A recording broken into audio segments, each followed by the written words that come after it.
नमस्कार, मैं रवीश कुमार। आप देख रहे हैं हमारा नया यूट्यूब चैनल रवीश कुमार नई सड़क। रवीश कुमार ऑफिशियल तो आप देखते ही हैं, 13 मिलियन से ज़्यादा सब्सक्राइबर हैं। नई सड़क को भी सब्सक्राइब कर लीजिए, देखने की आदतों में शुमार कर लीजिए। आज पर्यावरण दिवस है 5 जून और याद कर रहे हैं, याद आ रहे हैं अनुपम मिश्र। उन्हीं के विचारों का संकलन है विचार का कपड़ा। पर्यावरण के सवाल पर मौलिक तरीके से सोचने, नए तरीके से सोचने में उनका कोई जवाब नहीं और इतनी आत्मीयता से जनता की बात को लिखने का कौशल सिर्फ उनके यहाँ मिलता है। हम लोग भी लिखते हैं, बोलते हैं, लेकिन कई बार उसमें आक्रोश है, झुंझलाहट है, बेचैनी है। अनुपम मिश्र के यहाँ यह सब कुछ भी नहीं है। बात है और वो बात लंबे समय तक के लिए है। तो रज़ा पुस्तक माला और राजकमल ने इसे प्रकाशित किया है। 1195 रुपए की यह किताब है। नाम कितना सुंदर है, विचार का कपड़ा। तो इसी का एक हिस्सा पढ़ना चाहता हूं, जिससे आपको पता चलेगा कि अनुपम मिश्र ने जो कहा ठीक ठीक आप वही सोच रहे थे, मगर आपको कहना नहीं आया, या समय मिलने पर, अवसर मिलने पर आपने वो बात कही नहीं। तो लिखते हैं, आकांक्षाएं और आशाएं, ये शीर्षक है इस लेख का। मई जून 2009 के गांधी मार्ग में लिखते हैं। ज़रूर ध्यान होगा पर्यावरण दिवस का। तो लिख रहे हैं कि बकरे की माँ कब तक खैर मनाएगी, ऐसा पूछना अच्छा तो नहीं लगता, पर बीते साल कम से कम देश के पर्यावरण के बारे में ऐसा कुछ कहने लायक हुआ नहीं है कि इस वर्ष में उसके सुधार की, संवारने की, संवर्धन की कोई आशा जगती हो। जो कुछ भी उस दौर में हुआ है वह तो बड़ी हद तक आशंकाओं का ही संवर्धन करता है। अब आगे लिखते हैं, पहले दुनिया बाजार में खरीदारी के लिए आती थी, अब बाजार दुनिया को खरीदने निकल पड़ा है। वह पहाड़ खरीद रहा है, जंगल खरीद रहा है, नदी, तालाब, भूजल, खनिज, सब कुछ उसकी खरीदी की सूची में दर्ज है। इन सब का भाव भी लगा रहा है। इस दौर में हमने यह भी देखा कि हमारी उंगली से चुनी गई सरकारें आज उस बाजार की उंगलियों पर नाच रही हैं, उसे रिझाकर अपनी ओर मोड़ने की शर्मनाक होड़ में बेहतर मां ब्रैकेट में ममता, मोदी जैसे वर्णन सामने आ रहे हैं। एक समय था जब बड़े आकार को लोकतंत्र के लिए डायनासोर मान लिया गया था। देश के बड़े प्रदेशों को काट छांट कर छोटा करने के लिए आंदोलन उठ खड़े हुए थे। उन्हें दबा देने के लिए गोलियां भी चली थीं, पर फिर केंद्रीयकरण और विकेंद्रीयकरण के इस महाभारत में विकेंद्रीयकरण जीत गया। उत्तराखंड, झारखंड और छत्तीसगढ़ जैसे सुंदर 3 प्रदेश इस नए सिद्धांत की चमकीली आभा को लेकर देश के नक्शे पर नए सिरे से उकेरे गए थे।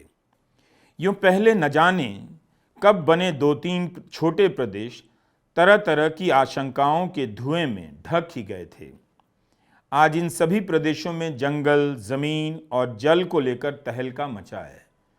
इन छोटे प्रदेशों में गांवों की दूरी उनकी राजधानी से कम हो गई है, पर गांव और राज के मन में दूरियां तो लगता है पहले से भी ज़्यादा बढ़ गई हैं।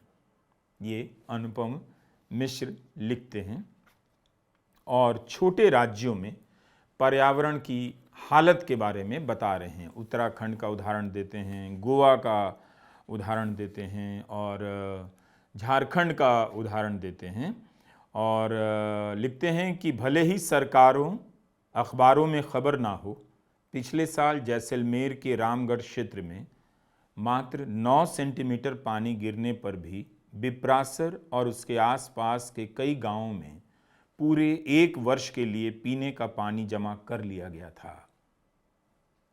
1 वर्ष के लिए। इसी तरह के काम देश के कई दूसरे हिस्सों में भी हो रहे हैं और इस देश और समाज के भविष्य के लिए आशाओं की लौ जला रहे हैं। सचमुच कन्याकुमारी से लेकर कश्मीर तक, कच्छ से लेकर सुंदरबन तक अनगिनत हाथ अपने काम में लगे हैं। इन सहस्त्र नामों का जाप चुपचाप ही करना चाहिए। उनमें अपने को विलीन कर देने से बड़ी पूजा और क्या होगी। अब एक पूरा लेख उनका मैं पढ़ना चाहता हूँ। 1980 में अनुपम मिश्र रिपोर्ट कर रहे हैं। 1980 में दिनमान पत्रिका के लिए 6 से 12 अप्रैल का यह अंक है और 1980 में जो लिख रहे हैं 2025 के पाठक दर्शक सुनते हुए अंदाज़ा लगा सकते हैं कि खतरों की चेतावनी नदियों को लेकर बहुत पहले से दी जा रही है। बहुत पहले से हम नींद में हैं और बहुत देर से हम जागे नहीं। बड़े शहर नदियों को डुबो देंगे, ये अनुपम मिश्र के इस लेख का शीर्षक है। लिखते हैं 1 लाख से ऊपर आबादी वाले 142 बड़े शहर अपने गंदे पानी से देश की 14 बड़ी नदियों को बर्बाद कर रहे हैं।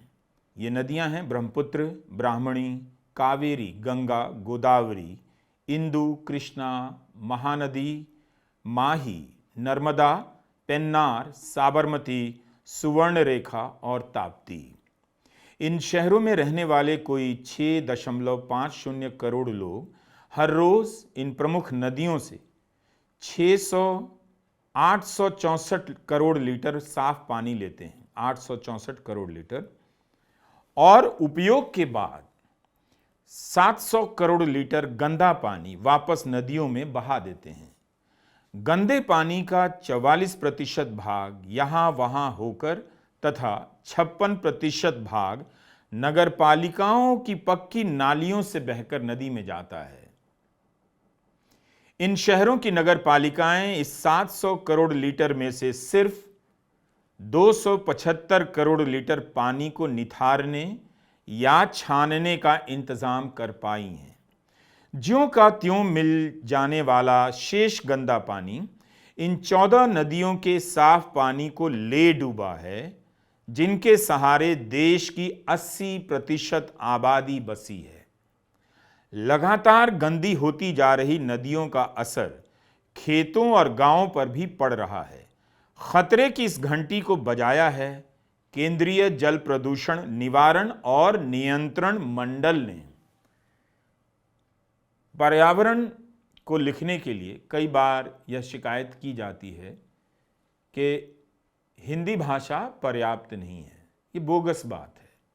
आप अनुपम मिश्र को पढ़ेंगे तो समझ में यह बात आ जाएगी कि बात भाषा की नहीं है, बात है उस समस्या को समझने की और नज़दीक से जाकर देखने की। अगर आपने उस समस्या का ठीक से अध्ययन किया है, नज़दीक से जाकर देखा है, तो आप किसी भी भाषा में, भारत की सभी भाषाएं और बोलियां सक्षम हैं पर्यावरण की चिंता, बेचैनी को रखने, अभिव्यक्त करने में। अनुपम मिश्र आगे लिखते हैं, सन 74 में पारित कानून के तहत गठित हुए केंद्रीय मंडल ने पहले दर्जे के 142 शहरों में पीने के पानी के वितरण और गंदे पानी के निपटान की खस्ता हालत पर सरकार, योजनाकारों और आम नागरिकों का ध्यान खींचने के लिए एक व्यापक सर्वेक्षण शुरू किया था। 142 नगर पालिकाओं और 19 राज्यों के स्वास्थ्य विभागों की मदद से प्राप्त आंकड़े जब मंडल के दफ्तर में आए तो खुद मंडल के लोग भौंचक के रह गए। 72 बड़े शहरों में गंदे पानी की निकासी और उसे नदी में मिलाने से पहले साफ किए जाने का रत्ती भर इंतजाम नहीं था। 5 राज्यों की राजधानियों कलकत्ता, भुवनेश्वर, लखनऊ, जयपुर और त्रिवेंद्रम में निकासी का आंशिक प्रबंध है, पर गंदे पानी को निथार कर मिलाने का कोई इंतजाम नहीं है। केवल 8 शहरों की नगर पालिकाएं गर्व के साथ कह सकती हैं कि उन्होंने निकासी और निथारने का पूरा ख्याल रखा है। केवल 8 नगर पालिकाएं। लेख कब का है? 1980 मई अप्रैल का। आगे लिखते हैं अनुपम मिश्र कि गुजराती में नगर पालिका का नाम कचरा पट्टी है। कचरा साफ करना और उसे ठीक से ठिकाने लगाना। पर देश की इन 142 में से 136 नगर पालिकाएं अपनी इस मोटी जिम्मेदारी को भी नहीं निभा पाई हैं। पैसे की कमी एक कारण जरूर है, पर उससे भी बड़ा कारण इस मामले को अपनी जिम्मेदारी ना मानना है। पालिकाएं अक्सर स्वास्थ्य, शिक्षा, मकान, सड़क आदि में एक बने बनाए ढर्रे में व्यस्त रहती हैं। उनका गंदा पानी नदी को कितना खराब कर रहा है और इसकी कितनी बड़ी कीमत चुकानी पड़ सकती है, इस तरफ उनका ध्यान नहीं जाता। जब यह गंदा पानी शहर की पेयजल वितरण व्यवस्था में आ जाता है तो भगदड़ जरूर मच जाती है। कोई 3 साल पहले दक्षिण दिल्ली की 1 लाख आबादी पर पीलिया का खतरा मंडराने लगा। अस्पतालों में पीलिया के रोगी आने लगे। ओखला पेयजल संयंत्र से पहले यमुना में मिलने वाले 5 गंदे नाले इसका कारण थे। दिल्ली के 17 गंदे नालों ने तो यमुना को लगभग गिरवी ही रख लिया है। 1980 में लिख रहे हैं। केंद्रीय जल प्रदूषण मंडल की एक रिपोर्ट के अनुसार यदि इन 17 नालों के गंदे पानी को पूरी तरह साफ करने का प्रबंध नहीं किया गया तो इलाहाबाद के संगम तक इसका बुरा असर पड़ने वाला है। हिमालय से मैदान में उतरने के बाद डाक पत्थर से लेकर दिल्ली से ठीक पहले तक यमुना का पानी सभी कामों के लिए बहुत अच्छा माना गया है। लेकिन दिल्ली के 17 गंदे नाले मिल जाने के बाद दिल्ली से आगरा तक का पानी खेती और नहाने तक के लिए खराब पाया गया है। 1980 से ये हालत है। आगरा इलाहाबाद के बीच यमुना में अन्य 6 सहायक नदियों का पानी मिलता है, तब कहीं यह खराब पानी ठीक हो पाता है। ये 14 प्रमुख नदियां सतह पर बहने वाले कुल पानी का 85% अंश अपने में समेटती हैं और देश के कुल क्षेत्रफल का 83% भाग इनके बहाव क्षेत्र में आता है और इस बहाव क्षेत्र में देश की 80% आबादी बसी है। इन नदियों को साफ बनाए रखना निहायत जरूरी है। 142 बड़े शहरों के गंदे पानी को इन नदियों में मिलाने से पहले साफ करने का खर्च 1170 करोड़ रुपए माना गया है। केंद्रीय जल प्रदूषण मंडल ने इस काम को पूरा करने के लिए 3 चरण की एक लंबी योजना बनाई है। कुल अवधि होगी 15 साल। बीत गए ना, 15 साल बीत गए।